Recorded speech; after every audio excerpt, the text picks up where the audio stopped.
नमस्कार, हिमाचल खबरनामा में आपका स्वागत है। मैं हूं आपके साथ वर्षा पंवर। सबसे पहले नजर डालते हैं कुछ खास सुर्खियों पर।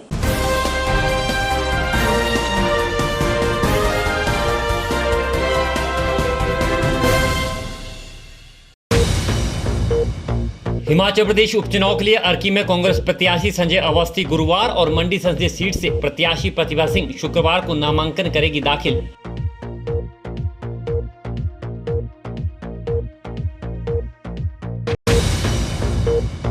मुख्य सचिव राम सुभग सिंह ने wild life wing Himachal Pradesh one विभाग द्वारा आयोजित 17वें वन्य प्राणी सप्ताह के समापन समारोह की अध्यक्षता।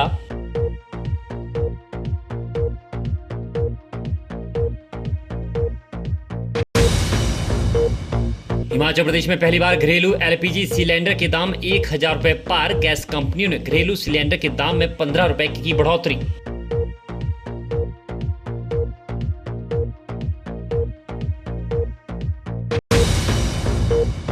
हिमाचल प्रदेश में मंडी लोकसभा सहित फतेहपुर, अर्की और जुब्बल कोटखाई विधानसभा क्षेत्रों में उपचुनाव के लिए हिमाचल युवा कांग्रेस ने पर्यवेक्षक किए नियुक्त।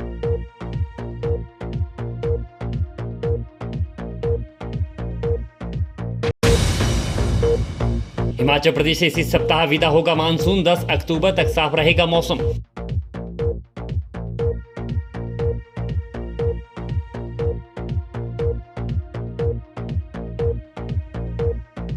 सुर्खियों के बाद अब खबरें विस्तार से। खाद्य नागरिक आपूर्ति एवं उपभोक्ता मामले मंत्री राजेंद्र गर्ग ने घुमारवीं के लोक निर्माण विभाग में विकासात्मक कार्यों की समीक्षा बैठक की अध्यक्षता की और लोगों की समस्याओं को भी सुना। उन्होंने पत्रकारों से बातचीत करते हुए कहा कि विभिन्न सड़कों को ठीक करने और उनकी समीक्षा करने के लिए लोक निर्माण विभाग के अधिकारियों के साथ बैठक की है।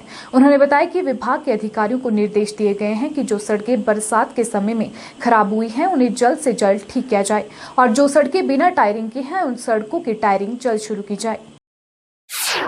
खाद्य नागरिक आपूर्ति एवं उपभोक्ता मामले मंत्री राजेंद्र गर्ग ने घुमारवीं के लोक निर्माण विभाग में विकासात्मक कार्यों की समीक्षा बैठक की अध्यक्षता की और लोगों की समस्याओं को भी सुना। इस दौरान मंत्री ने ग्रामीण क्षेत्रों को जाने वाले लिंक रोड की व्यवस्था को भी सुधारने और उन्हें पक्का करने के निर्देश दिए ताकि ग्रामीण लोगों को किसी असुविधा का सामना न करना पड़े। उन्होंने कहा कि यदि प्रत्येक गाँव संपर्क मार्ग से जुड़ जाए तो गाँव में विकास को और गति मिलती है। उन्होंने कहा जो गाँव संपर्क मार्ग से नहीं जुड़े होते हैं वहां पर लोगों को काफी परेशानियों का सामना करना पड़ता है। उन्होंने बताया कि मुख्यमंत्री जयराम ठाकुर के नेतृत्व में आज घुमारवीं की सभी सड़कें अच्छी स्थिति में है और कुछ सड़कों का अभी कार्य चला है जिसे जल्द पूरा कर दिया जाएगा।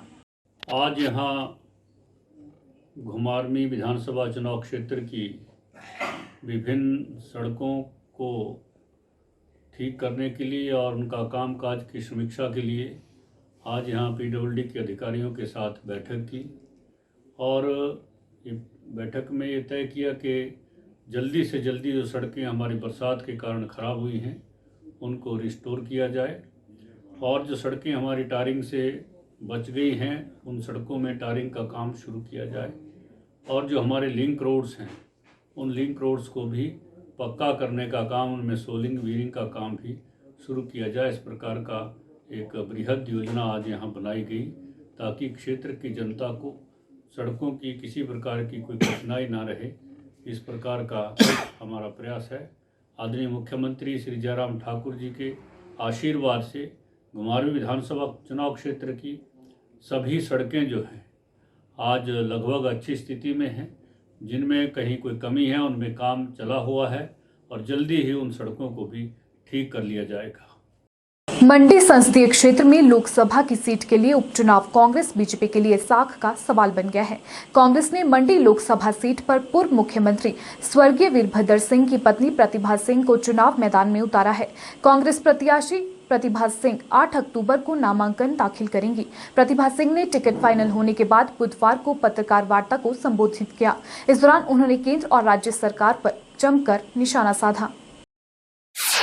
कांग्रेस ने मंडी लोकसभा सीट पर पूर्व मुख्यमंत्री स्वर्गीय वीरभद्र सिंह की पत्नी प्रतिभा सिंह को चुनाव मैदान में उतारा है। कांग्रेस प्रत्याशी प्रतिभा सिंह 8 अक्टूबर को नामांकन दाखिल करेगी। प्रतिभा सिंह ने टिकट फाइनल होने के बाद बुधवार को पत्रकार वार्ता को संबोधित किया। इस दौरान उन्होंने केंद्र और राज्य सरकार पर जमकर निशाना साधा। प्रतिभा सिंह ने उम्मीदवार बनाने के लिए कांग्रेस अध्यक्ष सोनिया गांधी, राहुल और प्रियंका गांधी का आभार जताया। मैं आप सबके समक्ष कांग्रेस की प्रत्याशी बनकर आई हूँ। मुझे कांग्रेस पार्टी का बहुत बहुत आभार प्रकट करना है, खास करके श्रीमती सोनिया गांधी जी, राहुल गांधी जी, प्रियंका जी, जिन्होंने मुझे ये आशीर्वाद दिया और उनके आदेश के मुताबिक आज मुझे चुनाव में उतरने का सौभाग्य प्राप्त हुआ है। उनका बहुत बहुत आभार। इसी के साथ साथ जो हमारे हिमाचल प्रदेश के प्रभारी और सह प्रभारी रहे, उन्होंने भी अपना सहयोग दिया, उनका भी मैं आभार व्यक्त करती हूँ। साथ में ही हमारे प्रदेश की जनता, खास करके हमारे CLP लीडर मुकेश अग्निहोत्री जी, हमारे पार्टी के अध्यक्ष कुलदीप राठौर जी, इन्होंने भी मेरा यहाँ से नाम रेकमेंड किया, उनका भी मैं आभार व्यक्त करती हूँ।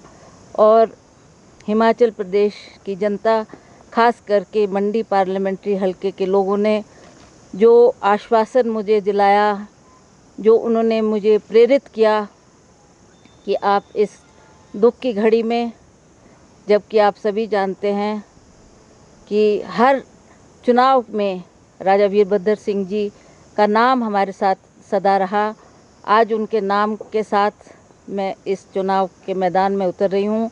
आप जानते हैं 8 तारीख को मैं अपना नामांकन पत्र मंडी में भरूंगी। जहां तक विपक्ष की बात है, चाहे वो हमारे आदरणीय प्रधानमंत्री नरेंद्र मोदी जी, जिन्होंने 2 चुनाव ये आश्वासन देते हुए लड़े और वो इसी तरह उनको लोगों ने सफलता दी कि आप बेरोज़गारी, जो एक बहुत बड़ी समस्या हमारे देश में और प्रदेश में है, उस समस्या के ऊपर गौर करेंगे, हमारे बेरोज़गार बच्चों को रोज़गार प्रदान करेंगे। और आज आप देख रहे हैं कि हिमाचल प्रदेश में, क्या पूरे भारतवर्ष में सबसे अहम मुद्दा जो है वो महंगाई का है। कितनी महंगाई आकाश को छू रही है। प्रतिभा सिंह ने कहा, ये पहला ऐसा मौका है जब वीरभद्र सिंह के बिना चुनाव लड़ रहे हैं, लेकिन वीरभद्र सिंह के नाम के साथ चुनाव में उतर रहे हैं। प्रतिभा ने कहा कि उन्हें विश्वास है कि जनता उन्हें वीरभद्र के विकास कार्यों के नाम पर वोट देगी। उन्होंने कहा कि जनता के आश्वासन के बाद वह चुनाव मैदान में उतरी है। कांग्रेस प्रत्याशी ने कहा कि जनता के दरबार में वीरभद्र सिंह के कार्यों को लेकर जाएंगे। साथ ही बेरोजगारी और महंगाई बड़ा मुद्दा है, इन मुद्दों को लेकर जनता के बीच जाएंगे। जयराम सरकार पर निशाना साधते हुए कांग्रेस प्रत्याशी ने कहा कि 3.5 साल में कोई विकास कार्य नहीं हुआ है। आज युवा बेरोजगार घूम रहे हैं, सरकार का इस और कोई ध्यान नहीं है। इस बार मुख्यमंत्री मंडी से प्रदेश को मिला है। प्रदेश का विकास तो दूर की बात है, वे अपने गृह क्षेत्र का भी विकास नहीं करवा पाए। लोग इस सरकार से दुखी है और जनता कांग्रेस का साथ देगी। उन्होंने कहा कि पूर्व की वीरभद्र सरकार ने मंडी सहित प्रदेश में विकास किया है। वीरभद्र सिंह भले आज हमारे बीच में नहीं है, लेकिन वो लोगों के दिलों में हमेशा रहेंगे। जहाँ तक मुद्दों की बात है, आप सब इस बात से भली भांति परिचित है कि कांग्रेस पार्टी ने सदा विकास के नाम पर वोट मांगा है। काम किया है, काम करेंगे, झूठे वायदे नहीं करेंगे, ये कांग्रेस का नारा रहा है। और हमने सदा जो काम कांग्रेस की सरकारों ने किया है, उन्हीं को ध्यान में रखते हुए उन्हीं के आधार पर लोगों से वोट मांगे। हम ये बात पे विश्वास नहीं करते कि हम जाति के आधार पर, क्षेत्र के आधार पर लोगों को बांटें और तब वोट हासिल करें। ये लोग, जहाँ तक विपक्ष की बात है, भाजपा की बात है, इन्होंने जिस तरीके से आज महंगाई का मुद्दा है, जिस तरीके से किसानों का मुद्दा है, जिस तरीके से हमारे किसान और बागवानों का मुद्दा है, इस बात को नज़रअंदाज करते हुए आज सरकार इनके लोगों को, आम जनता को मजबूर कर रही है कि वो धरने पे बैठें और एक धरना प्रदर्शन करके अपनी उन आवाज़ को पहुंचाने की बात सरकार तक कर रहे हैं। क्या सरकार का फ़र्ज़ नहीं बनता कि वो अपने दरवाजे खुले रखें, चाहे वो सेक्रेटेरिएट के हो, चाहे ओक ओवर के हो, और उन बातों को सुने, उसका रास्ता निकालने का प्रयास करें और उन जो कठिनाइयां हैं लोगों की, उनको दूर करने का प्रयास सरकार को करना चाहिए। वो नहीं कर रहे हैं, इसीलिए लोग ये निर्णय कर रहे हैं कि हमें कोई विकल्प देखना है। अभी हाल में ही राज साहब को गए 3 महीने ही बीते हैं। मैं नहीं चाहती थी कि मैं कोई चुनाव लड़ूं या कोई राजनीति में आऊं। हमारे जितने भी कांग्रेस के, चाहे वो प्रदेश के अध्यक्ष है, चाहे विपक्ष के नेता हैं, चाहे हमारे प्रभारी सह प्रभारी रहे हैं, उन सभी ने एक मत आवाज़ केंद्र तक पहुंचाई कि सबसे सशक्त अगर कोई कैंडिडेट है तो वो प्रतिभा सिंह है, आप इन्हें टिकट दें। केंद्र ने हमारी बात सुनी। सोनिया गांधी जी का मैं आभार प्रकट करती हूँ कि उन्होंने मुझे टिकट दिया। किसानों का मुद्दा है, बागवानों का मुद्दा है, हमारे जो समस्याएं, बेरोज़गारी की समस्या है, और उसी तरह से हमारी महंगाई, सबसे बड़ी समस्या तो आज महंगाई, चाहे वो पेट्रोल डीजल की बात लो, चाहे आप सरसों के तेल की बात लो, चाहे आप राशन की बात लो, चाहे आप किसी भी स्तर पर देखें तो महंगाई कहाँ से कहाँ पहुँच गई है। इस बार मुख्यमंत्री मंडी से है। हमें खुशी होती कि 4 साल में, अब तो 4 साल होने को आ गए हैं, कि मुख्यमंत्री जी आपने अगर मंडी का भी क्षेत्र विकास किया होता, हिमाचल तो आप छोड़ो, पर मंडी का भी आपने विकास कार्य किया होता है वहाँ पर, तो हमें खुशी होती कि आपने मंडी को ऊपर उठाया। आप जैसा अभी विक्रमादित्य ने अपने इंटरव्यू में कहा कि हमारा मेडिकल कॉलेज है, IIT है, इतने बड़े बड़े काम केंद्र की सरकार ने UPA सरकार के द्वारा करके दिए। आज ये एम्स बनाने की बात करते हैं, आज ये एयरपोर्ट लाने की बात करते हैं, आज ये इतना आश्वासन लोगों को देते हैं, बेरोजगारी दूर करने की बात करते हैं, पर मुझे नहीं लगता कि किसी भी क्षेत्र में इन्होंने पहल की है और किसी भी मुद्दे को इन्होंने सीरियसली सुना है या उसके ऊपर कोई निर्णय लिया है। जिला सोलन के अर्की विधानसभा क्षेत्र से कांग्रेस पार्टी द्वारा उपचुनाव लड़ने के लिए PCC महासचिव संजय अवस्थी को टिकट मिलने के पश्चात बुधवार को वे अर्की पहुंचे, जहां पर उनका कांग्रेसियों व आम जनता द्वारा मालाएं पहनाकर स्वागत किया गया। इस मौके पर संजय अवस्थी ने पत्रकारों के सवालों के जवाब देते हुए सर्वप्रथम क्षेत्र के देवी देवताओं व मतदाताओं का धन्यवाद किया। उन्होंने कहा कि जहाँ देवी देवताओं के आशीर्वाद से उन्हें टिकट मिला है, वहीं क्षेत्र की जनता एवं कार्यकर्ताओं के आशीर्वाद से वह इस मुकाम पर पहुंचे हैं। जिला सोलन के अर्की विधानसभा क्षेत्र से कांग्रेस पार्टी द्वारा उपचुनाव लड़ने के लिए PCC महासचिव संजय अवस्थी को टिकट मिलने के पश्चात बुधवार को वे अर्की पहुंचे, जहां पर उनका कांग्रेसियों व आम जनता द्वारा मालाएं पहनाकर स्वागत किया गया।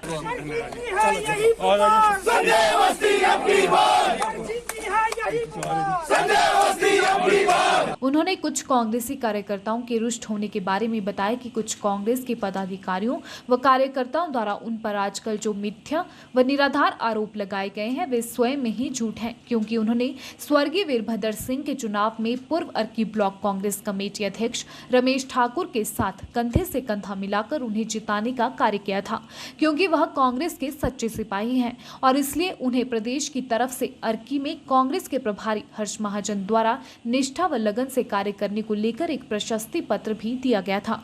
उन्होंने कहा कि राजनीति में मुद्दों पर चर्चा होनी चाहिए और स्वच्छ राजनीति में मिथ्या आरोप प्रत्यारोप का कोई स्थान नहीं है। बाकी चुनाव के लिए टिकट मांगने का सभी का लोकतांत्रिक अधिकार है। जो लोग उनसे रुष्ट हैं वह कोशिश करेंगे कि वे उन्हें निजी व व्यक्तिगत रूप से जाकर मना सके। उनका मुख्य उद्देश्य कांग्रेस पार्टी को मजबूत करना है। ये आरोप बिल्कुल निराधार हैं और मुझे नहीं पता कि ये किस भावना को लेकर ये बात की गई है, जबकि उस समय मैंने बिल्कुल उनकी जीत को सुनिश्चित करने के लिए कंधे से कंधा मिलाकर जो है प्रयास किए और इसका जो प्रमाण, जीता जागता प्रमाण आज हमारे बीच में, हम उस समय जिनके नेतृत्व में, जिनके अध्यक्षता में ये चुनाव संपन्न हुआ था, वो रमेश ठाकुर जी ब्लॉक अध्यक्ष थे, वो यहाँ हमारे साथ हैं, और हर्ष महाजन जी जो है वो यहाँ के चुनाव प्रभारी थे प्रदेश कांग्रेस कमेटी की तरफ से। उन्होंने मुझे एप्रिसिएशन लेटर भी दिया और ये इस तरह के जो आरोप है, मैं समझता हूँ कि एक बड़ा दुखदायी बात है कि राजनीति जो है मुद्दों पे चर्चा होनी चाहिए। आपको आरोप प्रत्यारोप जो होते हैं वो मुद्दों पे होते हैं, व्यक्तिगत जो इस तरह के जो आरोप हैं और झूठे आरोप जो हैं, इनका स्वच्छ राजनीति में कोई स्थान नहीं है। जो ठीक है, लोकतांत्रिक व्यवस्था है, टिकट तक सभी का प्रयास रहता है। और जब टिकट जो है प्रत्याशी जो कांग्रेस पार्टी जो पार्टी कोई भी पार्टी किसी को घोषित करती है, उसके बाद सब अपने मनमुटाव दूर करके जो एकजुट होकर हमें एक लक्ष्य की प्राप्ति करनी है, जो कांग्रेस पार्टी को मजबूत करना है, कांग्रेस विचारधारा को आगे बढ़ाना है और इस विधानसभा में चुनाव में जीत हासिल करनी है। जो नाराज हैं, मेरा प्रयास रहेगा, मैं उनके पास व्यक्तिगत रूप से जाऊंगा, उनको मनाऊंगा, जो भी उनके जो नाराजगी होगी उसको दूर करने का प्रयास करूंगा। उन्होंने कहा कि वे आम जनता के बीच स्वर्गीय वीरभद्र सिंह व कांग्रेस पार्टी के द्वारा अर्की विधानसभा क्षेत्र में पिछले 4 वर्षों में कराए गए विकास कार्यों का रिपोर्ट कार्ड लेकर जाएंगे। साथ ही पूर्व विधायक के द्वारा चलाए गए विकास कार्यों को रफ्तार देने की पूर्ण कोशिश करेंगे।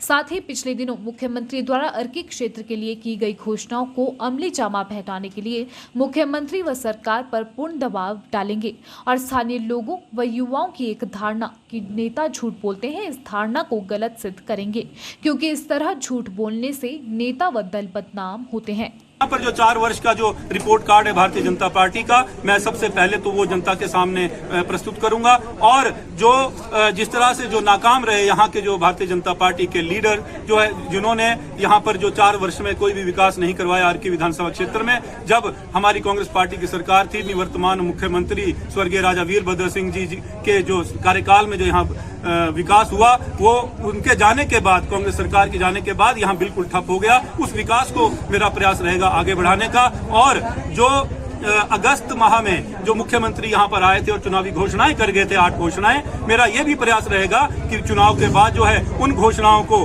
कार्यान्वित रूप देने का जो है मैं उनको दबाव डालूंगा और ये प्रयास करूंगा कि जो घोषणाएं वो कर गए हैं तुरंत प्रभाव से जो है वो लागू की जाए, अन्यथा जो है हम उनका विरोध करेंगे। क्योंकि और एक और बात ये इसलिए भी जरूरी है कि अगर हम झूठी घोषणाएं करते हैं तो राजनेताओं से आम व्यक्ति का जो है विश्वास टूटता है और उससे जो है वो बदनाम होते हैं। यही कारण है कि आज राजनेताओं को जो है पसंद नहीं करते, खासतौर पे युवा वर्ग। और मेरा ये प्रयास रहेगा कि उनकी मानसिकता को जो है उनको बदलने की कोशिश करूंगा और जो वो घोषणाएं कर गए हैं उसको कार्यान्वित रूप देने का प्रयास मैं सरकार के माध्यम से करने का प्रयास करूंगा। इनर व्हील डिस्ट्रिक्ट 308 के चेयरमैन गुरप्रीत कौर ने अंतर्राष्ट्रीय सामाजिक संस्था inner wheel club Shimla mid town द्वारा बीते 3 माह से किए गए कार्यों का जायजा लिया। अपने 1 दिवसीय शिमला दौरे के दौरान उन्होंने क्लब द्वारा समाज सेवा के क्षेत्र में किए गए कार्यों का विस्तृत ब्यौरा लिया। उन्होंने क्लब की ओर से शुरू किए गए विभिन्न प्रोजेक्टों का भी निरीक्षण किया।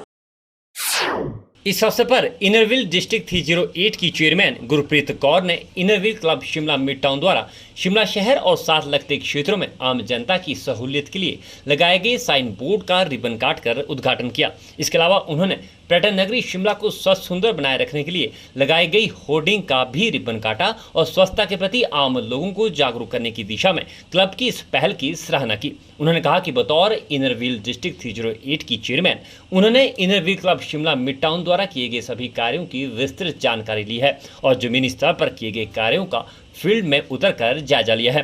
उन्होंने बताया कि वे क्लब द्वारा किए गए कार्यों से पूरी तरह से संतुष्ट है और उन्हें उम्मीद है कि निकट भविष्य में भी संस्था इस तरह समाज और मानव सेवा के प्रति अपनी जिम्मेवारियों का बखूबी निर्वहन करती रहेगी। हर एक चेयरमैन को साल में एक मौका मिलता है कि वो हर क्लब को विज़िट करे और उनकी वर्किंग को और करीब से जानने का मौका मिले। तो उसी सिलसिले में आज मेरी विज़िट जो है वो इस क्लब में रखी गई। क्लब के द्वारा किए गए कार्यक्रमों से बहुत ज़्यादा प्रभावित हूँ। आज सुबह से ही कुछ एक प्रोजेक्ट साइट्स पर भी हम गए। क्लब ने ब्रांडिंग के लिए आज बहुत अच्छे काम किए। हमने शिमला में 3 बड़ी प्राइम लोकेशंस पर साइन बोर्ड्स जो हैं वो क्लब की तरफ से लगवाए गए। इनसे एक तरह से लोगों की सहूलियत तो होगी, जिनको रास्ता मालूम नहीं होता उनके लिए डायरेक्शंस मिलेंगी, साथ ही साथ ब्रांडिंग का काम भी बहुत अच्छे से होगा। तो I really appreciate their effort towards this project. उसके बाद हम लोग सिविल हॉस्पिटल में गए, जहाँ बहुत सारे ऐसे ज़रूरतमंद बच्चे थे। मैटरनिटी वार्ड में न्यू बॉर्न बेबीज़ थे, जिनको हमने बेबी सेट्स जो इनकी ही मेंबर्स ने अपने हाथों से बुनकर बनाए थे और वो वहाँ हमने डिस्ट्रीब्यूट किए। साथ ही साथ हमने सीएम जो वहाँ की हैं उनसे भी बात करी और उनको क्लब के प्रेसिडेंट और जो मेन एक्टिव मेंबर्स हैं उनके फ़ोन नंबर्स दिए। एक हेल्पलाइन नंबर क्लब की तरफ से जारी किया गया है, जिसे कोई भी ज़रूरतमंद इंसान जिसको किसी भी तरह की हेल्प की ज़रूरत है तो वो डॉक्टर को बता सकते हैं और फिर डॉक्टर के थ्रू रिक्वेस्ट जो है वो क्लब मेंबर्स तक पहुंचेगी और ये लोग पूरी कोशिश करेंगे कि उसकी मेंबर की पूरी तरह से मदद करी जा सके। वहीं क्लब की डिस्ट्रिक्ट सेक्रेटरी सीमा कपूर और क्लब की सचिव नमिता अग्रवाल ने बताया कि डिस्ट्रिक्ट चेयरमैन गुरप्रीत कौर ने inner wheel club Shimla mid town द्वारा बीते 3 माह में किए गए कार्यों का जायजा लिया है। उन्होंने बताया कि संस्था समाज सेवा से जुड़े विभिन्न कार्यों के आयोजन के साथ साथ पर्यावरण संरक्षण और महिला सशक्तिकरण की दिशा में भी अहम भूमिका निभा रही है। हमारे जो चेयरमैन आई हैं उन्होंने हमारे सारे जो inner wheel Shimla mid town के प्रोजेक्ट्स हैं वो उन्होंने विजिट किए और आपको पूरी डिटेल उन्होंने आपके सामने रखी है। ये सब बताते हैं और हम जो है इन फ्यूचर और वर्किंग उसमें हम जो हमारे ये एनवायरनमेंट है, हमारे वुमेन एम्पावरमेंट है, हम इन फील्ड्स में काम करते हैं और जो भी ज़रूरतमंद हो हम उसको हेल्प करते हैं। अगर मैं आपके माध्यम से ये बताना चाहूँगी कि कोई भी नीडी हो, किसी को ज़रूरत हो तो वो हमें कॉल कर सकते हैं। Shimla inner wheel club Shimla mid town हमेशा उनकी सेवाओं के लिए तत्पर रहेगा। आज हमारे डिस्ट्रिक्ट चेयरमैन विजिट हैं जो हमारे क्लब को जो भी हमने 3 मंथ्स में अभी तक काम किया है तो वो हमारा देखते हैं और हमारी फाइल चेक करते हैं और हमें गाइडेंस देते हैं आगे के काम के लिए भी। इस अवसर पर गुरप्रीत कौर ने दीनदयाल उपाध्याय जोनल अस्पताल के चिल्ड्रन वार्ड में जाकर यहां नवजात शिशु को बेबी सेट बांटे। उन्होंने गायनी वार्ड का भी निरीक्षण कर यहां उपचाराधीन महिलाओं का हाल जाना। गौर हो कि inner wheel club Shimla mid town ने अस्पताल के गायनी और चिल्ड्रन वार्ड को गोद लिया है। इस दौरान क्लब की ओर से अस्पताल प्रबंधन को गरीब और जरूरतमंद लोगों की मदद के लिए क्लब का हेल्पलाइन नंबर भी दिया गया। ननखड़ी के गांव करौली से संबंध रखने वाले गायक शशि चौहान ने पूर्व मुख्यमंत्री स्वर्गीय वीरभद्र सिंह को श्रद्धांजलि के तौर पर राजा साहब अमर रहे नाम का एक ऑडियो वीडियो पहाड़ी गीत तैयार किया है। शिमला ग्रामीण से कांग्रेस विधायक और वीरभद्र सिंह के बेटे विक्रमादित्य सिंह ने हॉली लॉज में गाना लॉन्च किया। इस अवसर पर शशि चौहान ने कहा कि आधुनिक हिमाचल के निर्माण में स्वर्गीय वीरभद्र सिंह का महत्वपूर्ण योगदान रहा है। शशि चौहान ने कहा कि उनकी वीरभद्र सिंह के साथ बहुत सी यादें जुड़ी हैं और इस वीडियो के माध्यम से उन्होंने वीरभद्र सिंह को श्रद्धांजलि दी है।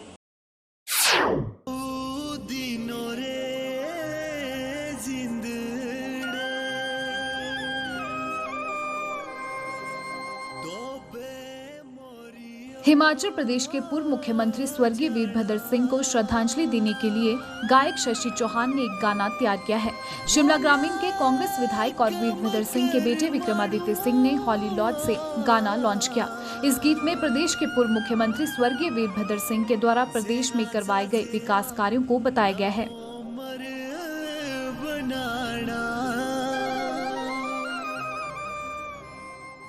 करीब 14 मिनट के इस गाने में वीरभद्र सिंह द्वारा लिखी गई विकास गाथा को राजा साहब अमर रहे श्रद्धांजलि स्वरूप समर्पित किया गया।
शशि चौहान ने कहा कि हिमाचल को विकास की दृष्टि से यहां तक पहुंचाने में सभी ने योगदान दिया, लेकिन एक शख्स ऐसा है जिन्होंने न केवल हिमाचल का अथाह विकास किया बल्कि लोगों के दिलों पर भी राज किया, वो वीरभद्र सिंह है। उन्होंने कहा कि वीरभद्र सिंह ने न केवल हिमाचल बल्कि देश की राजनीति में एक अमिट छाप छोड़ी।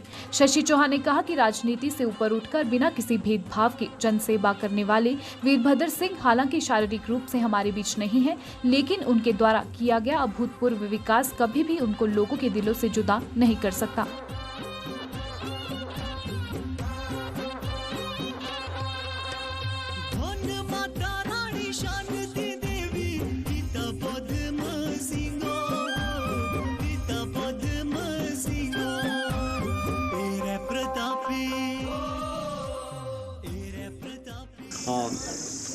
वैसे हिमाचल प्रदेश को यहाँ तक पहुँचाने में सभी ने अपने अपने तरीके से योगदान दिया है, मगर एक शख्स ऐसे हुए हैं जिनको शायद भुलाना लोगों के लिए बहुत मुश्किल है। यदि मैं अपनी निजी तौर पर मैं अपनी बात करूं, प्रोफेशनली 2004-05 से मैंने एंकरिंग करना शुरू किया। गवर्नमेंट डिग्री कॉलेज सीमा में मैं ग्रेजुएशन कर रहा था। सबसे पहला कार्यक्रम मैंने वहाँ किया। स्वर्गीय राजा वीरभद्र सिंह जी वहाँ पर मुख्य अतिथि थे। उसके बाद 2021 तक लगभग 15-16 साल तक मैंने प्रोफेशनली मंच संचालन किया है। हिमाचल प्रदेश का कोई भी मंच अछूता नहीं रहा है जहाँ मैंने मंच संचालन नहीं किया है। तो बहुत सारी ऐसी यादें हैं जो राज साहब से जुड़ी हैं। हमने कोशिश की है कि उन यादों को उस गाने में संजोया जाए। और दूसरा, मैंने पहले भी कहा था, हिमाचल के विकास में उनका बहुत योगदान रहा है, तो उनको भुलाया नहीं जा सकता। सिर्फ उनकी यादों को संजोना, उनको इस गीत के माध्यम से लोगों तक पहुंचाना एक श्रद्धांजलि के तौर पर, यही हमारा मकसद रहा है।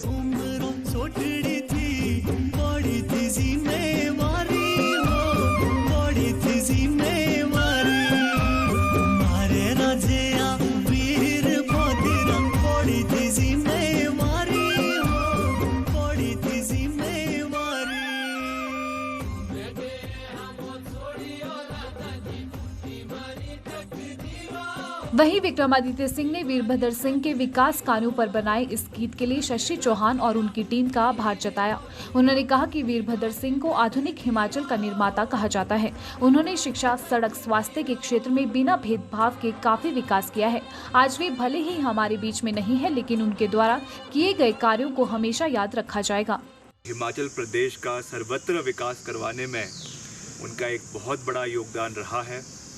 उसको इन्होंने ऑनर करते हुए जो ये राजा साहब अमर रहे श्रद्धांजलि गीत का विमोचन आज यहाँ पर हमारे द्वारा करवाया है, इसके लिए मैं इनका दिल की गहराइयों से धन्यवाद करता हूँ। और मुझे विश्वास है कि इस गीत से और उनके नाम पर और भी जो बहुत से अनेकों गीत समय समय पर पूर्व में भी आए हैं, उसके माध्यम से जो उनके विकास कार्य हिमाचल प्रदेश के अंदर है वो हमेशा ज़िंदा रहेंगे। और उसके साथ साथ एक प्रेरणा आने वाले समय में जो हमारा प्रदेश का युवा है, प्रदेश के हमारी यंगर जनरेशन है, उनको एक नया विज़न हिमाचल प्रदेश के अंदर वो देंगे।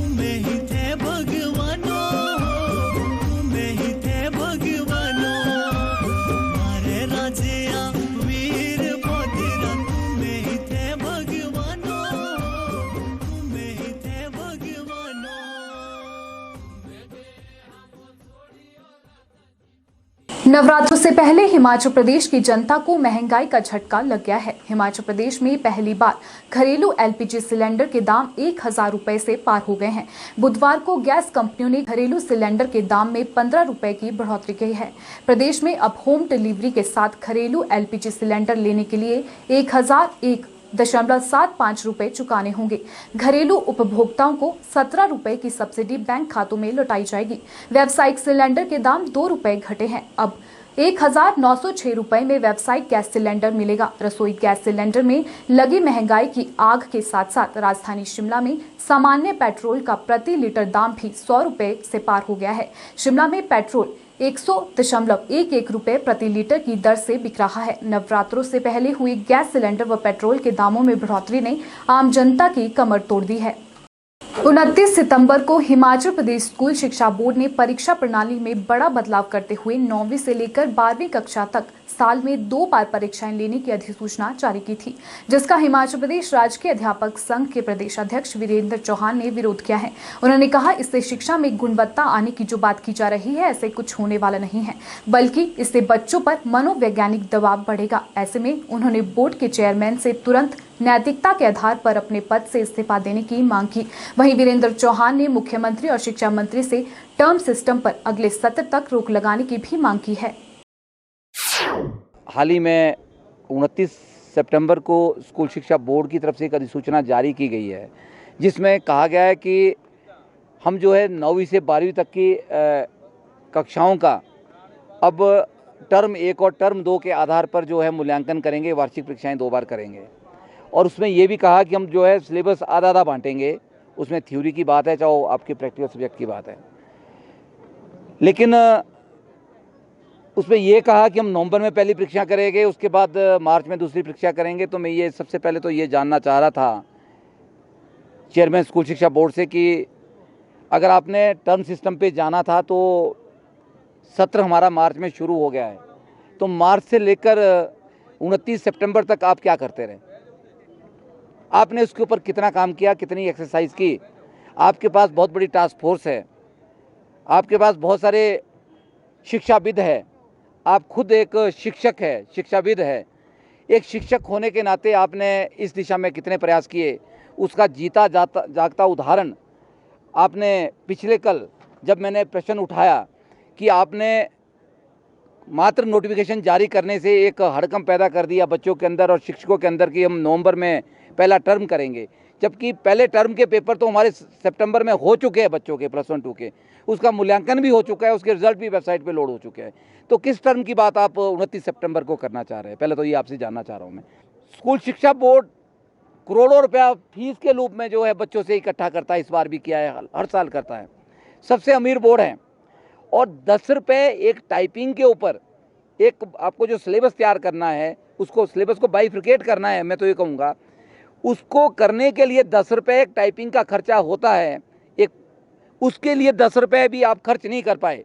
तो मैं जानना चाहता हूँ स्कूल शिक्षा बोर्ड के चेयरमैन और सचिव से कि ऐसी क्या नौबत आ गई कि आपको हाथ से बना हुआ रफ वर्क जिसमें दुनिया भर की शुद्धियाँ हैं, उसको आपको वेबसाइट पे सिलेबस के रूप में डालना पड़ा। तो मैं तो ये कहना चाहूँगा कि इससे शिक्षा की गुणवत्ता की जो हम बात बार बार कर रहे हैं, शिक्षा की गुणवत्ता की बात नहीं हो रही है। शिक्षा को ख़त्म करने का एक प्रयास किया जा रहा है, बच्चों के ऊपर एक मनोवैज्ञानिक दबाव बनाने का प्रयास किया जा रहा है। बोलने को बात करते हैं कि हमने सिलेबस में कटौती की है।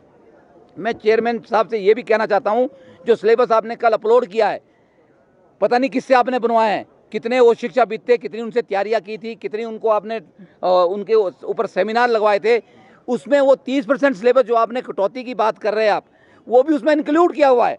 वो फर्स्ट टर्म में भी है, सेकेंड टर्म में भी है। अगर आपने होमवर्क नहीं किया तो इतना आनन फानन में आपको ये टर्म सिस्टम लाने का क्या ज़रूरत पड़ गई? हमारी परीक्षाएं चल रही थी, उसी आधार पे एक टर्म हमारा जो है वो सितंबर में हो गया, दूसरा मार्च में होना था। बच्चे कोविड की स्थिति से गुजर रहे हैं, बच्चों के ऊपर मनोवैज्ञानिक दबाव है, बच्चे पहले ही परेशानी में, स्कूल हमारे नियमित रूप से नहीं लग रहे।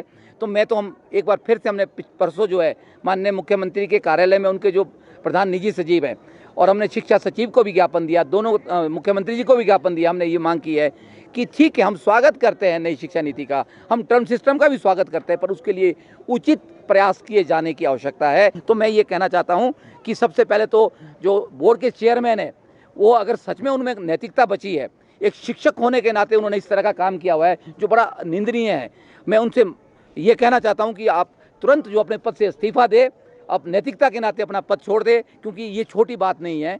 जिस तरह से आप फोर्सिबली इम्प्लीमेंट करना चाह रहे हैं चीज़ों को, ये लगातार प्रयास बोर्ड की तरफ से किया जा रहा है, नया प्रयास नहीं है। इसमें जहां बोर्ड दोषी है वहीं शिक्षा विभाग भी उतना ही दोषी है। मैं दोनों की जिम्मेदारी तय इसमें होती है। मैं एक बार फिर ये मांग हिमाचल प्रदेश के मुख्यमंत्री और शिक्षा मंत्री से करना चाहता हूं कि आप इस जो टर्म सिस्टम आपने शुरू किया है, इसको आप कृपया करके जो है अगले सत्र तक इसको रोक दे। अभी जो सिलसिला चला है उसको उसी आधार पे चलने दे, क्योंकि हमारे पास समय नहीं बच गया है।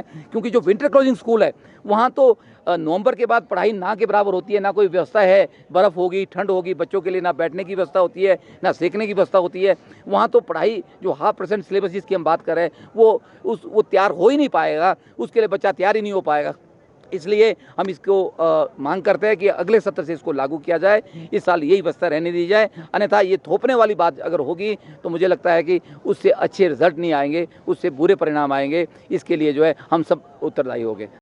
गायक पंकज ठाकुर ने शिमला से हम जोली गाने को लॉन्च किया है। शिमला में आयोजित पत्रकार वार्ता के दौरान पंकज ठाकुर ने उनके द्वारा बनाए इस ऑडियो के बारे में जानकारी साझा करते हुए बताया कि हम जोली गाना एक ऐसा गाना है जो लव एंगल को टच करता है। वहीं उन्होंने कहा कि जितना जल्दी लोग इस ऑडियो को प्यार देंगे वे उतना ही जल्दी इस ऑडियो का वीडियो लॉन्च करेंगे। 4 गानों का एक खूबसूरत ट्रैक है जिसमें कि हर गाना एक लव एंगल को टच करता है। और दूसरी बात ये थी कि पिछले 1-1.5 सालों से लोग बहुत ज़्यादा घबराए हुए थे, बहुत ज़्यादा डरे हुए थे, बहुत ज़्यादा दुखी थे। लोगों ने अपने अपनों को खोया है और इंटरनेशनली नेशनली कहीं से भी देखिए तो कुछ डराने धमकाने वाली सी खबरें आती हैं। तो अब कल से मुझे ऐसा लगा कि भाई कुछ शादियों का सत्र है, लोग मिलेंगे जुलेंगे, थोड़ी सी कोविड में भी जो है छूट मिली होगी, जहाँ 30 है वहाँ 50 लोग तो हो ही सकते होंगे। तो मुझे लगा कि एक सेलिब्रेशन करने के लिए अपने ऑडियंस को, अपने चाहने वालों को मैंने एक गिफ्ट देने की कोशिश की है कि बहुत हो गया स्ट्रेस वगैरह जो भी था, ये सुनो और नाचो झूमो मज़े करो। और एक बार में बार जो मैंने कही है कि बस आप एक बार सुनो, हमने इतना मेहनत किया कि आप बार सुनोगे। मौसम विज्ञान केंद्र के निदेशक सुरेंद्र पॉल ने बताया कि 3 से 4 दिनों में मानसून के विदा होने का पूर्वानुमान है। उन्होंने कहा हिमाचल प्रदेश से इसी सप्ताह मानसून विदा होगा। उन्होंने बताया 10 अक्टूबर तक पूरे प्रदेश में मौसम साफ रहेगा। धूप खिलने से अधिकतम तापमान में बढ़ोतरी दर्ज होने की संभावना है। वहीं बुधवार को राजधानी शिमला सहित प्रदेश के अधिकांश क्षेत्रों में मौसम साफ रहा।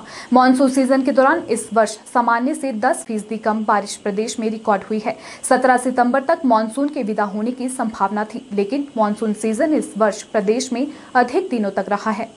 हिमाचल खबरनामा के इस अंक में इतना ही। नमस्कार।